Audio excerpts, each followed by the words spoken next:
இங்க இருக்கிற ட்ரெஸ் எல்லாம் ஒன்னொன்னும் ரொம்ப நல்லா இருக்குல்ல. ஆமாண்டி, நம்மளால தான் ஒன்றும் வாங்க முடியல. இரு நான் ஹஸ்பண்ட கேட்டு பார்க்கறேன். சரி. ஹலோ சொல்லு தங்கம்.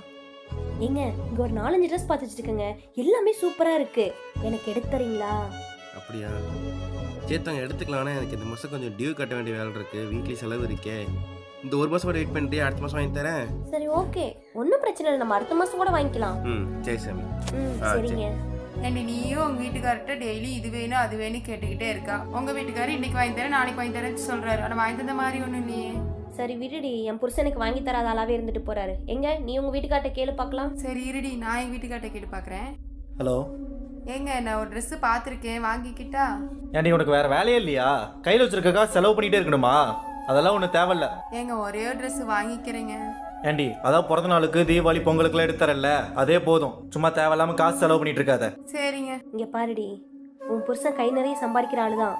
அப்படி இருந்தும் நீ எந்த பொருள் கேட்டாலும் வாங்கியும் தர மாட்டாரு. இப்படிதான் மூஞ்சிடிச்ச மாதிரியும் பேசுவாரு. ஆனா என் புருஷன் எலக்ட்ரிஷியன் வேலைக்கு தான் போறாரு. அந்த அன்னைக்கு போனாதான் சம்பளம். அப்படி இருந்தும் நான் எந்த பொருள் கேட்டாலும் நாளைக்கு வாங்கிக்கலாம், அடுத்த மாசம் வாங்கி தரேன் அப்படின்னு அன்பா பேசிதான் சமாதானப்படுத்துவாரு. இந்த மாதிரி அசிங்கப்படுத்தவோ அவமானப்படுத்தவோ மாட்டாரு. இதுதான் உன் புருஷனுக்கும் என் புருஷனுக்கும் உள்ள வித்தியாசம். அவரை மட்டம் தட்டுறதை நிப்பாட்டு, சரியா?